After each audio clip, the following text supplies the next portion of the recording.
आज ये जितने लोग यहाँ पे इकट्ठे हुए हैं, इनको बहुत कम राशि से अपना गुजर बसर करते हैं। ऐसे निराश्रित पेंशनधारी, विधवा, विकलांग, परित्यक्ता, वृद्धजन, इनको आज इसलिए बुलाया गया है कि पिछले बार सरकार चुनाव के पहले अपनी जन घोषणा पत्र में वादा किया था कि निराश्रित जो विधवा महिला है उसको 1000 रुपया, बुजुर्ग पुरुष महिला उनको 1500 देने का जन घोषणा पत्र में कहा था, परंतु सरकार के 5वां साल चल रहा है, वो आज तक 1 रुपया बढ़ा नहीं पाया। और ये पेंशनधारी हताश परेशान होकर आज इस सड़कों में बैठे हैं और सरकार से मांग कर रहे हैं, कलेक्टर के माध्यम से ज्ञापन सौंपेंगे कि आपने 5 साल पहले जो चुनाव घोषणा पत्र में वादा किया था उस वादा को तत्काल पूरा करें और इनके अधिकार की जो मांग है उसी लड़ाई लड़ने के लिए आज सब लोग इकट्ठे हुए हैं। मैं निराश्रित संघ के चूँकि इस पेंशन संघ का अध्यक्ष हूँ, मेरा भी मन में पीड़ा था कि वाकई में सरकार जो जन घोषणा पत्र में जो वादा किया था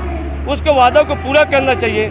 सबका पैसा बढ़ा पर इन निराश्रित धारियों का पैसा आज तक सरकार ने बढ़ा। इसी को लेकर आज ये लोग इकट्ठे हुए हैं। यहाँ से हम पैदल चल के कलेक्टर को, मुख्यमंत्री आप ज्ञापन सौंपेंगे और अविलंब जो घोषणा पत्र में जो पैसा किया था उसको लागू करने की मांग करेंगे। अगर हितग्राही को मांग पूरी नहीं होती तो अगला कदम क्या होगा? अगला कदम हमारा संघर्ष रहेगा, लड़ाई लड़ेंगे, फिर सड़कों की लड़ाई लड़ेंगे। शिव वर्मा निराश्रित संघ के अध्यक्ष, जिला भाजपा पिछड़ा वर्ग मोर्चा के भी अध्यक्ष।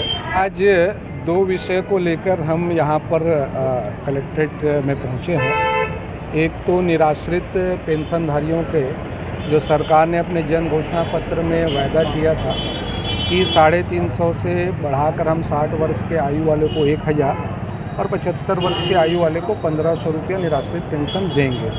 उस विषय को लेकर, उन वायदों को लेकर, क्योंकि आज यह चुनावी वर्ष है और 4.5 लगभग इस सरकार को पूरे होने वाले हैं, अभी तक के उन वायदों को सरकार ने पूरा नहीं किया है। निराश्रित पेंशनधारियों को 350 ही राशि प्राप्त हो रही है और आज राजनांदगांव के जो निराश्रित पेंशनधारी हैं उनके साथ हमने धरना किया और धरना करके यहाँ कलेक्ट्रेट के जो प्रतिनिधि हैं उनको हमने जो है वो ज्ञापन सौंपा है। दूसरा, किसान मोर्चा की तरफ से भी हमने एक ज्ञापन सौंपा है, चाहे वो ओलावृष्टि से किसानों को जो नुकसान हो रहा है, बारदाने की कमी जो धान की खरीदी के समय, गिरदावली के तहत किसानों को जिस तरीके से यह सरकार जो है उनके रकबे को काट कर ही तमाम ऐसे, और जो 2500 रुपया की जो उनकी समर्थन मूल्य की जो राशि है, जो अभी तक की उनका तीसरा किस्त किसानों के खाते में नहीं आया।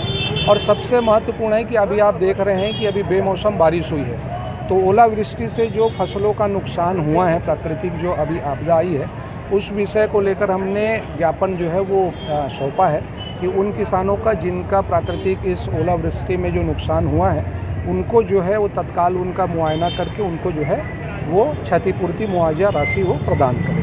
आगामी दिनों में क्या अगर कार्रवाई नहीं होती तो क्या करेंगे? देखिए, आज हमने धरना के माध्यम से ज्ञापन सौंपा है दोनों विषयों को लेकर, और आप देख रहे हैं कि निराश्रित पेंशन कितने सरकार के खिलाफ गुस्से में है।